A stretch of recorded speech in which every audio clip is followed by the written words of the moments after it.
Hello friends, नसीब story में आप लोगों का स्वागत है। पिछले पार्ट में आप लोगों ने सुना कि जय जो है बच्चों को भड़का रहा होता है। राहुल उसकी बात में आ रहा होता है, लेकिन शिवम उसे बड़े ध्यान से देख रहा होता है।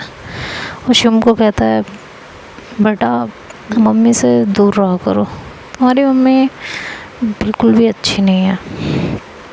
शिवम सुनता रहता है। सडन कहता है, बस कीजिए आप। राहुल बच्चा होगा, मैं बच्चा नहीं हूँ। मुझे सब समझ आता है, मुझे सब कुछ पता है। आप जो मम्मी के साथ करते हो ना, मुझे सब कुछ पता है। जय को तो ऐसा लगता है मानो किसी ने इलेक्ट्रिक शॉक लगा दिया हो। वो बड़े ध्यान से उसकी तरफ देखता और कहता है कि क्या किया मैंने तुम्हारी मम्मी के साथ? वो जो रात को आप कर रहे थे ना, मम्मी को मार रहे थे और जो भी कर रहे सब मुझे जय कहता है, किसने बताया तुम्हें ये? तुम्हारी मम्मी ने? मम्मी ने मुझे कुछ नहीं बताया, मैंने खुद देखा है, खुद। और अब आपकी ये फालतू की चीज़ें ना हम कभी बर्दाश्त नहीं करेंगे।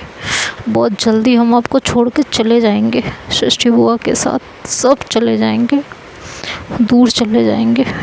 तुम्हारे साथ अब बिल्कुल भी नहीं रहेंगे हम, बिल्कुल भी नहीं। आप बहुत गंदे हो, आप बिल्कुल भी अच्छे नहीं हो।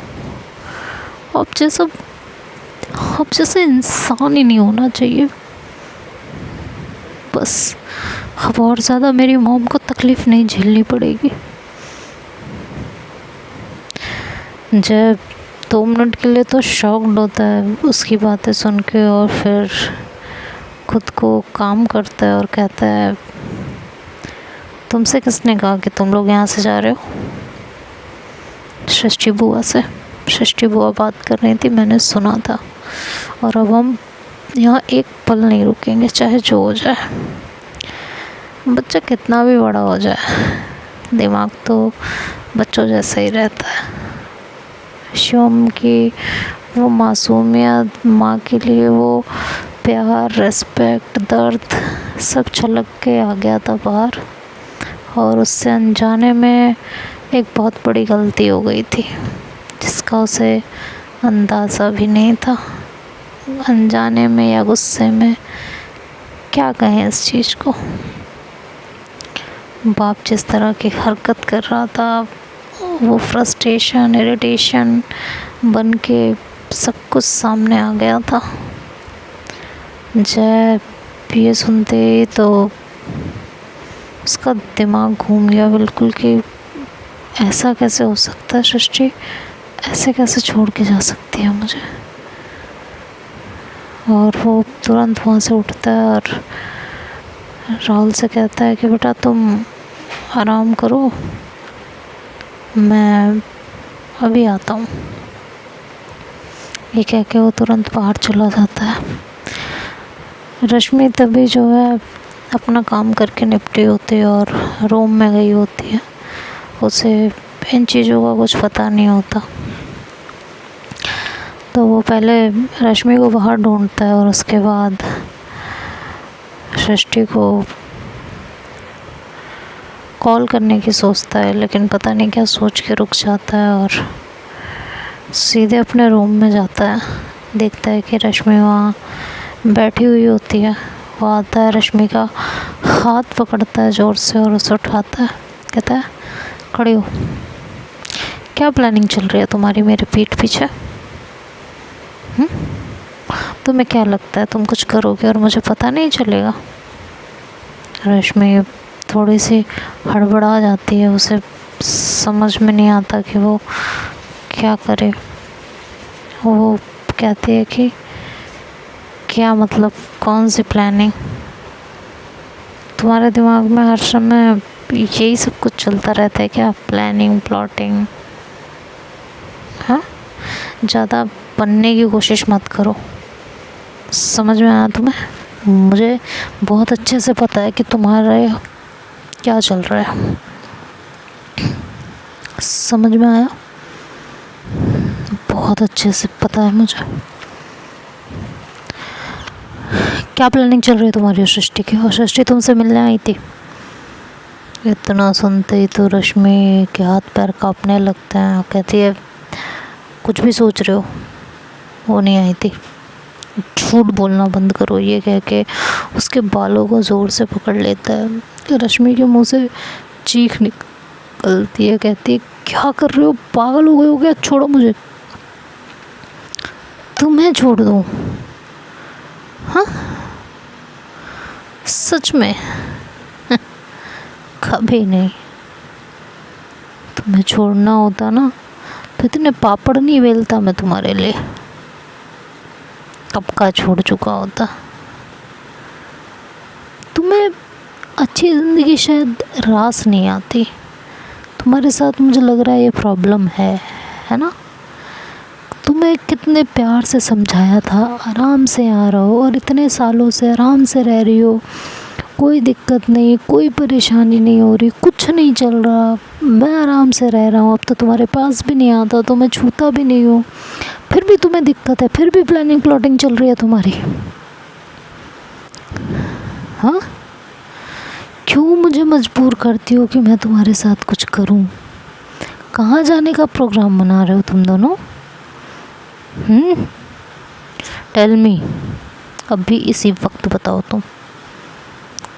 कहती है जय ऐसा कुछ भी नहीं है, मुझसे झूठ बोलने की कोशिश तो बिल्कुल मत करना रश्मि, बिल्कुल भी नहीं। तुम्हारी भलाई इसी में है कि तुम मुझे अभी सारा सच बता दो, क्योंकि अगर मुझे बाद में पता चला ना तो मैं तुम्हारे साथ क्या करूँगा तो मैं अंदाज़ा भी नहीं है। समझ में आ गया तो लेकिन रश्मि कुछ नहीं बताती। जय एकदम अंदर से खिलस जाता है, वो तुरंत घर से निकलता है। रश्मि उसका हाथ पकड़ती और कहती है इतनी रात को तुम कहाँ जा रहे हो? कहता है तुम्हें बड़ी फिक्र है मेरी, ये जो यहाँ से भागने का प्लान तुम दोनों कर रहे हो ना, इसको मैं ज़िंदगी में कभी सक्सेस नहीं होने दूँगा, कभी भी नहीं, ये याद रखना तुम, कभी भी नहीं। और अपना हाथ छुड़वाता है, अपनी गाड़ी की चाबी उठाता है और बाहर जाता है, गाड़ी स्टार्ट करता है और सीधे जाके सृष्टि के घर के आगे रुकता है। गाड़ी से उतरता है और सृष्टि के घर का दरवाज़ा ज़ोर ज़ोर से बजाने लगता है। सृष्टि नींद में होती है, खैर किसी तरह उठ के आती है और दरवाज़ा खोलती है तो सामने जय को पाती है। जय को देखते ही सृष्टि के होश उड़ जाता है, उसे समझ नहीं आता है कि जय इतनी रात में यहाँ क्या कर रहा है। खैर जय उसको साइड करता है और अंदर आता है। सृष्टि दरवाज़ा बंद करती है और कहती है तुम यहाँ इतनी रात में यहाँ क्या करने आए हो? तुम क्या मिलता है यार तुम्हें, तुम पागल वागल हो क्या? अभी भी तुम्हें चैन नहीं है? तुम मुझे चैन से जीने दोगी तब तो मुझे चैन रहेगा ना।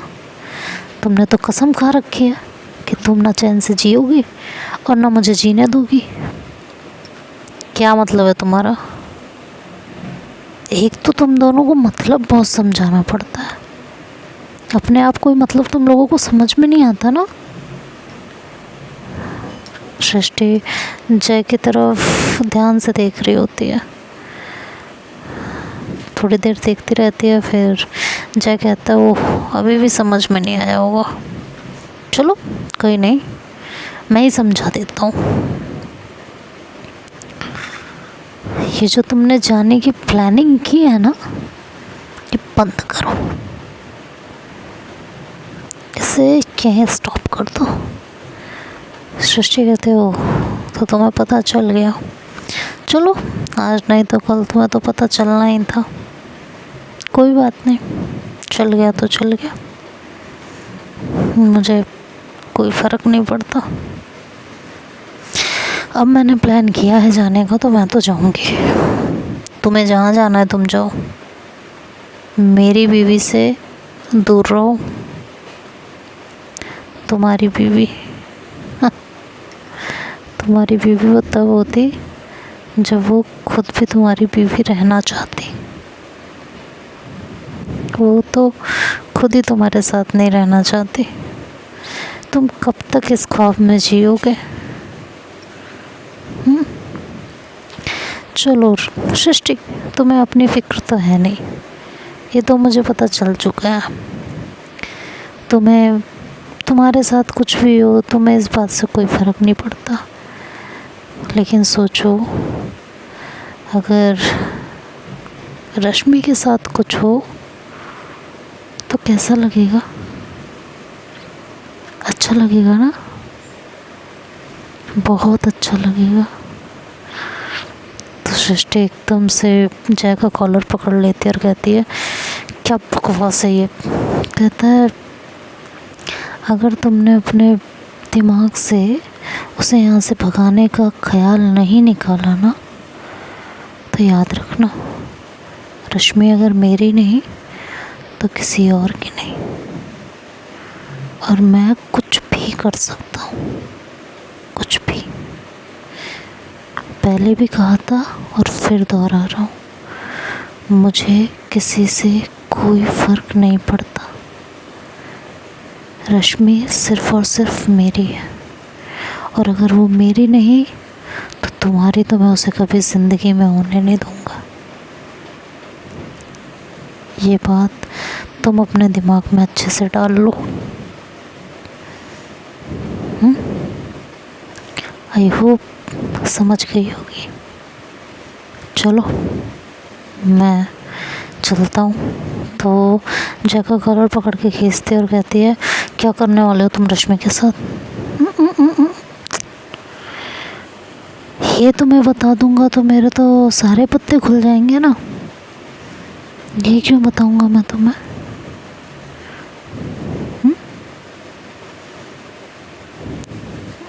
तुमने अगर अपनी ये नॉनसेंस सी बातें और ये हरकतें बंद नहीं की तो मैं उसके साथ क्या क्या कर सकता हूँ ये मैं तुम्हें दिखाऊंगा। बताऊंगा नहीं, बता के क्या फ़ायदा? दिखा के जो फ़ायदा मिलेगा वो बताने में कहाँ मज़ा आएगा? क्यों? Now it's your choice. तुम्हें रश्मि को जीते हुए देखना है अपनी ज़िंदगी को, या फिर किसी और हाल में उसे देखना चाहती हो? ये मैं तुम पे छोड़ता हूँ। बाय। और उससे अपना कॉलर छुड़वाता है और वहाँ से चला जाता है। सृष्टि अब पूरी तरह डर चुकी होती है। उसे समझ नहीं आ रहा होता कि अब वो आगे क्या करे। अगर वो आगे बढ़ती है तो रश्मि के साथ कुछ हो सकता है जिसे वो अफोर्ड नहीं कर पाएगी। अगर वो पीछे हटती है तो वो रश्मि को हमेशा के लिए खो सकती है। अब वो सोच ही नहीं पा रही थी कि आखिर करे तो करे क्या, किस दिशा में अपने कदम को रखे, किस राह पे उसे उसकी मंजिल मिलेगी। हैरान परेशान, हर चीज़ से दुखी, रात की नींद उसकी गायब हो जाती है। सोचने में ही पूरी रात निकल जाती है कि क्या करे। फाइनली वो डिसाइड करती है कि अब कुछ भी हो वो पीछे नहीं हटेगी और रश्मि को अब यहाँ से निकाल के लेके ही जाएगी। और एक बार यहाँ से निकल ही गए तो जय फिर कुछ नहीं कर पाएगा, ये वो डिसाइड करती है। इधर जय पूरी रात घर से बाहर रहता है। रश्मि की भी नींद गायब होती है। डर के मारे वो सृष्टि को कॉल नहीं करती कि कहीं जय वहाँ ना हो, और इधर सृष्टि ये सोच के कॉल नहीं करती कि कहीं जय फिर से कोई नाटक ना कर दे, वो घर पे ही होगा। सुबह जय घर आता है और रश्मि डाइनिंग टेबल पे ही बैठी होती है। उसे देखती है और तुरंत उठती है और कहती है, कहाँ थे आप? अच्छा, तुम्हें इतनी फिक्र क्यों है? मैं कहाँ था? कहीं भी था। तुम्हारे ना जाने की व्यवस्था करके आया हूँ, बस इतना जान लो तुम। क्या मतलब है आपका? सुनो, ये जो तुम लोगों ने सोचा हुआ है ना, ये मैं बहुत अच्छे से समझ रहा हूँ। तुम डालो तो मैं पात हूँ। तो ये तुम बिल्कुल भूल जाओ कि तुम यहाँ से चली गई तो तुम्हें तुम्हारे बच्चे मिल जाएंगे।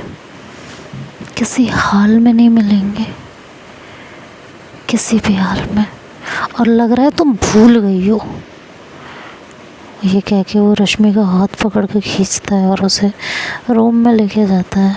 टीवी ऑन करता है अपने रूम की और उसे सीडी में वही वीडियो डालता है और उसे वापस से दिखाता है। उसे देखती है तो पल के लिए उसकी नज़रें झुक जाती हैं। जय उसके नज़रों की तरफ देखता और कहता है, आ रही है शर्म? बहुत आ रही होगी ना? हरकत ही ऐसी की है तुमने। शर्म आनी भी चाहिए, बिल्कुल आनी चाहिए। शर्म नहीं आती तो मैं सोचता कि कितनी बेशर्म औरत हो तुम। अब तुम ये सोच लो, तुम अगर यहाँ से गई ना तो मैं तुम्हें जेल करवा दूँगा।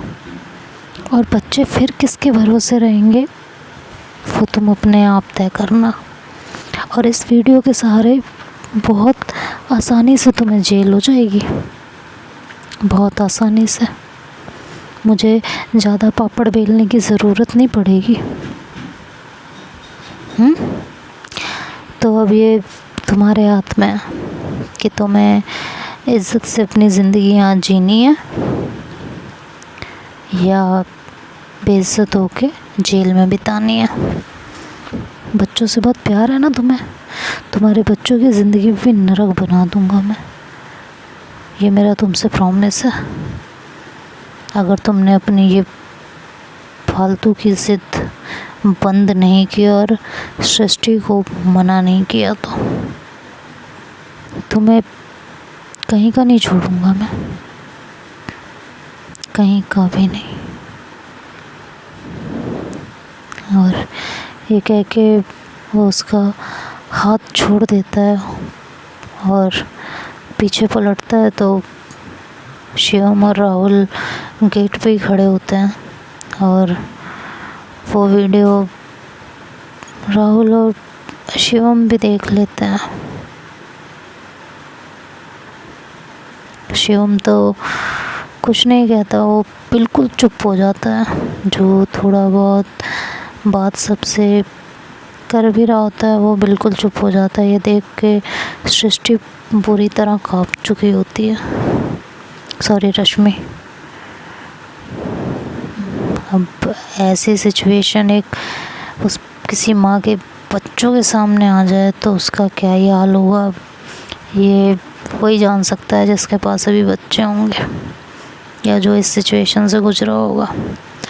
जय बच्चों को देखता है तो तुरंत टीवी ऑफ कर देता है और राहुल के पास जाता है, कहता है, बेटा तुम लोग यहाँ, पापा आप और मम्मा लड़ रहे थे, आप चिल्ला रहे थे ज़ोर ज़ोर से, तो हमारी नींद खुल गई। हमें लगा पता नहीं क्या हो गया। पापा ये क्या था? मम्मी ये क्या कर रही थी? ये क्या था पापा? पापा बताओ ना। तो जय रश्मि की तरफ देखता है और फिर कहता है, कुछ नहीं बेटा, ये बड़ों की बातें हैं, आप नहीं समझोगे, छोड़ो। शिवम की तरफ वो बढ़ता है तो शिवम वहाँ से चुपचाप चला जाता है। अब इतनी शर्म थी रश्मि के अंदर के वो अपने बच्चों को फेस भी नहीं कर पा रही होती। जाने का टाइम आता है और सृष्टि अपने घर से निकलती है और रश्मि के पास आती है।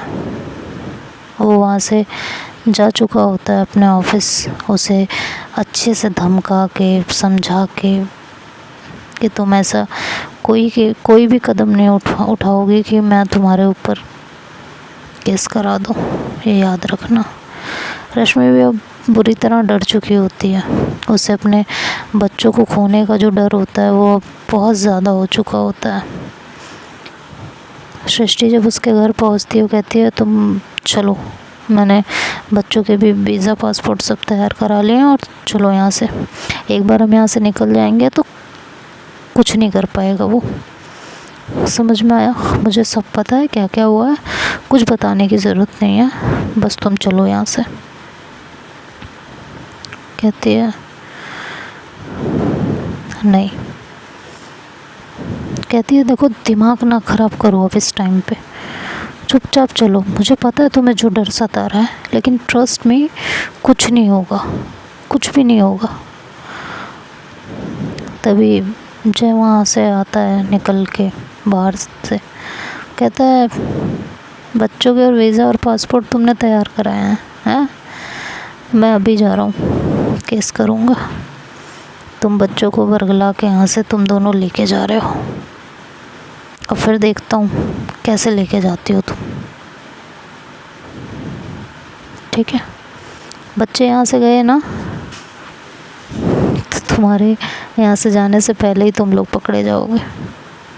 मैं ऑलरेडी कंप्लेन एक करा के आया हूँ, समझी? तो जो करना है सोच समझ के करना। ये कह के जय वहाँ से चला जाता है। अब सृष्टि रश्मि की तरफ देखती है, कहती है यार वो धमकी दे रहा है, कुछ नहीं होगा रश्मि, ट्रस्ट मी, तुम चलो यहाँ से, बस मेरा हाथ थामो और चलो। ये कह के वो उसके जवाब का इंतज़ार करने लगती है। रश्मि बड़े प्यार से सृष्टि को देख रही होती है। तो देखते हैं अब आगे क्या होगा, ये तो नेक्स्ट पार्ट में सुनेंगे। तब तक के लिए इस पार्ट को सुनिए, और रश्मि जाएगी तो कैसे जाएगी अब ये सुनेंगे।